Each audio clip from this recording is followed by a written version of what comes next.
Hi guys, welcome to another episode of the world famous podcast, Beating the Press. As always, if football's your kind of thing and this is the stuff you like to listen to, please give us a like and a subscribe down below. Today we will be discussing the Champions League final. We'll be previewing it. We'll be asking each of the questions about who we think is going to win, deciding moments, how the managers compare. Will Chelsea's previous results have anything to do with it? All that and more next. So, Champions League final, we've got City and we've got Chelsea. Pep Guardiola versus Tuchel. We've got Mansour kindly paying for the Man City fans to go to the final. Really looking forward to this one. Early predictions on this one? Well, I think there'll be no surprise. They played each other quite a bit. I think it's going to be a really, really tight game. And you're asking me to call it. I don't know. I think it's a flip of the coin job. Right. Yeah, and the only thing I will say is this Chelsea team, as well as they played under Tuchel, every game that's been a pressure game, they've crumbled. And I'm on about the FA Cup final, the Champions League qualification games, if you know what I mean. You know, the Villa game and the Arsenal game, they spooned as well. I'd just be really interested how they do. And I think Man City will win, but it'll be I think it's another one I think that can go all the way, and it'll be really, really tight. Yeah, you're right. I believe it was the cup game. It was at the cup semi-final where Chelsea won. Yeah. Chelsea were outstanding and they were at Wembley, obviously neutral ground. So maybe that might put them in good stead. Man City had all their top players out, and Chelsea it was just their day. The Premier League game again. I think Chelsea ended up winning that game. City missed a whole host of chances. Had Kevin De Bruyne out on that specific game. So, like you say, it could go either way. And obviously, you've got both managers who like to keep the ball. I personally, I'm going to call it early. I think City will be too strong. I think they're just, they've got going just at the right time. And whereas, like you said, Chelsea just going by the wayside, they were very fortunate to scrape into the top four in the end. Massive amount of pressure being lifted off them prior to this game because they would have had to win just to have any chance of being the Champions League. Just your opinions on how you think the game personally is going to go? Yeah, I think the most important player that needs to be available for the game for Chelsea is Kante. I know he missed the last game, and they obviously missed that energy. You know, we've spoke about the tactical makeup of Chelsea and how they've been playing. It's a fluid 3-4-3, but the three up top generally used to be a 9, and they've got 2 10, so it almost becomes a 3-6-1 out of possession. Out of possession becomes a 5-4, but a really narrow 4 in the midfield, almost like a box. So you've got, but with Kante, I think it's been talked. You've got his 2 players in it. He's that good. Yes. And I think you talk about players that turn up in big games, and Man City, they don't come much bigger than Man City. He's just an absolute phenomenal player. And he's Tuchel said if he's available. Yeah, Tuchel said if he's available, he starts. And it's not rocket science, is it? Yeah, it's not rocket. Yeah, he's obviously. I mean, I think he's returning to that form where he was when the season he left Leicester. Do you know when he was the absolute? Where there were memes about him. Like the planet's covered by whatever it is, 30% land, the rest is covered by Kante or whatever it was. But yeah, no, I just think it's he's a huge part of it. The other bit as well is I'm always interested to see how he plays the wing backs. I think Chilwell's now nailed down that left wing back spot. It'll be Rudiger, Silva, and then it'll probably be Azpilicueta. And then I think he will go Reece James to give him that more safety. He's not going to play Hudson-Odoi. I think playing Pulisic as well. The issue with Chelsea, I think, is who he plays as the front man. And I actually do think for this game, I think I'd be playing Olivier Giroud. I know he's not played, but he's still their best 9, best striker. Playing Havertz with the midfield. You're playing Havertz as a striker. He's not a striker. You're playing Werner, who can't score for shit. You've got Tammy Abraham, who's not anywhere near Chelsea quality. I don't care what anyone's saying. And then it's behind that. Is it Mount and Pulisic, or does he play Havertz, or does he play Ziyech? Mount's obviously a given. And then it's who plays. And I think Pulisic should play because Pulisic is brilliant. The only thing I just hope Guardiola, I mean, we've spoken about this before in previous seasons, what he'll do is he'll try to outthink the guy of some different level and play like a weird formation he's not done before. Just stick to the way you've played all season. If you're going to play the false nine, fair enough. We'll stick to the same team. I remember the game against Lyon last year where he went to 3 at the back and they just looked, Lyon beat him, you know what I mean? Yeah. So it's just Guardiola and what he does and how, and obviously Kante's availability. It's almost like you're psychic. That was going to be my next question. Guardiola, he tends to overthink things. He's done it many a time in the past. For me, he's just got to stick to what they've been doing over the last few weeks. The interesting thing that you said there, obviously, is Giroud up top. With Man City, usually they tend to dominate the ball, push high up on the pitch. Any reason why, just go into a little bit more detail about why you would have Giroud? Is it more just to keep Chelsea higher up the pitch, or he's a big moment player? Yeah, I mean, is your best. There's a couple of reasons. He's your best goal scorer because you will get chances, and you can't. The few that come your way, you've got to take them. I think he's more likely to occupy the back two as well. The whole thing about Timo Werner and his pace. Generally, he'll play from the left as a striker, even though he's a 9, he'll play slightly from the left between the right back and the centre half. And if he play, I mean, I'd imagine he'll play Kyle Walker right back, cancel on left back. Kyle Walker's pace would combat that.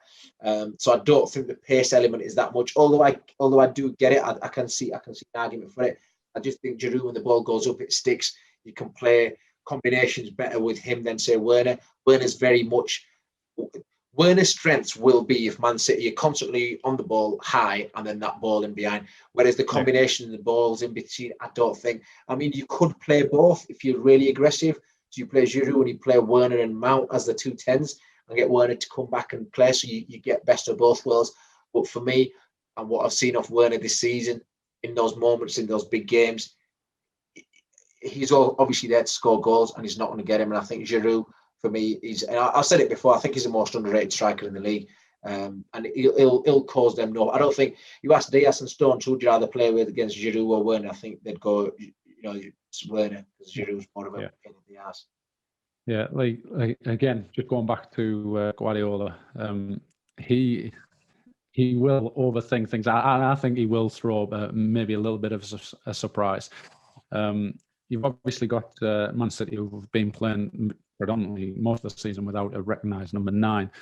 How do you see their front line tomorrow? Do you think it's going to be more of a Kevin De Bruyne dropping in as the false 9, Gundogan maybe, or more of a Jesus up top? No, potentially Aguero. It's not going to be Jesus or Aguero, and it's not going to be Aguero as much as sentiment. I think sentiment goes out the window, and all those neutrals and Man City fans wanting Aguero at the start and score a hat-trick, and what a send-off that'd be. Life doesn't work like that. Football doesn't work like that. I think it'll be Aguero. Every now and again it does. The stars do align, and I know, but yeah, no. I don't think. I mean, he could come off the bench and score that goal. Don't get me wrong, but I can't see him starting. And I think it will be the same.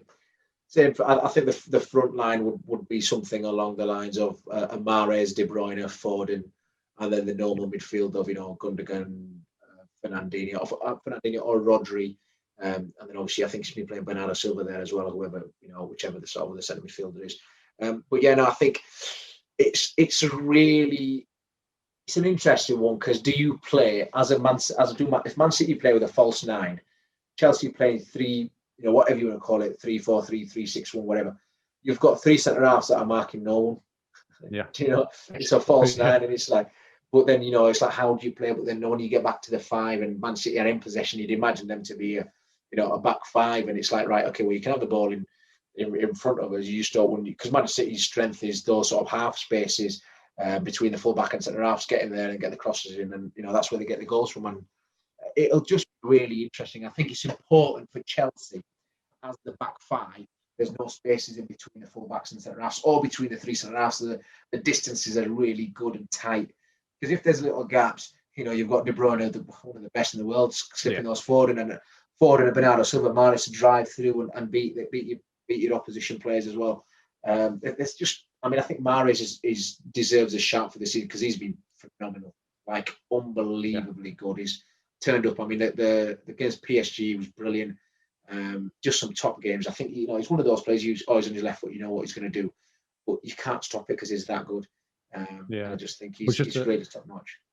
Yeah, you mentioned Kante for Chelsea. He's their most important player. Obviously, Kevin De Bruyne is on a different planet to any other midfielder, attacking wise. Is there any other player? Like I was going to set it up, but you've already said it. Mahrez, would you say he's one of the ones to watch tomorrow? You think? Yeah, I think as Man City's attacking threats, for me, it's De Bruyne, Mahrez, Foden, and Gundogan chipping in with a goal. That's that. I want to say that's it, but that's pretty much obviously unless Aguero, he throws a curveball and he starts with Aguero or Jesus, but I can't see it. That's where the threat's going to come from.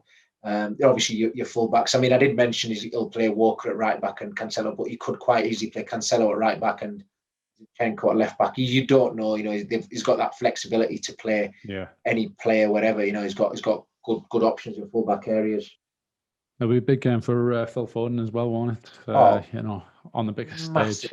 Massive. I think Southgate will be looking at it as well, just hoping no injuries. That's the other thing for his. Not Southgate. Every manager for a top European team. Yeah, every manager. You've got a lot. You've got French, Spanish, Belgian. You've got all sorts of there. So you're like, please don't get injured. Just get through. I think that's the only thing because obviously it impacts the Euros as well. Yeah, well, we've got 12 players combined across the Europa League and Champions League involved in both respective finals. So hopefully they do come through both games. As always, we have a question of the day. Do you want to give the audience our question of the day today? I do. So the question of the day is, who do you think will be the most influential player in tonight's final? So effectively, who do you think is to be the man of the match? Comments, answers below. As always, we say give us a like and subscribe. If you've been listening to us this long, you might as well because you think we talk a little bit of sense, and that little bit of sense deserves a subscribe, doesn't it? Yeah, absolutely. It's free. It's free. Last question before we go, Ty. Who's going to win? Who do you want to win? For me, it's a really tough one to call, and for both of them, you'd say who do I think is going to win? I just think it's going to be a tight one. You obviously think Man City but I think Chelsea. It's not going to be an easy one. I don't want to sit on the fence, but I'm going to go Chelsea on penalties. And who do I want to win? I fucking don't like either of them. I don't care. I'm not really bothered. I could do with De Bruyne and I could do with De Bruyne and the other Man City important players being injured for next season. That's it. I'm going to go with, I think it's going to be a Man City win. I think they'll win comfortably. I'll say 2-0. And I think I'm like you, it's a difficult one. Again, I don't like either. But I want Man City just so Pep can piss off. Hopefully, after he's won this tournament, that's it. He's done, you know what I mean? And he can leave Liverpool and Jurgen Klopp, hopefully just to win the league. But yeah, there you go. On that note. On that note, let's wrap it up. Yeah, so as always, as Ty says, like, subscribe, all that good stuff down below. Thanks for watching, guys. See ya. Bye.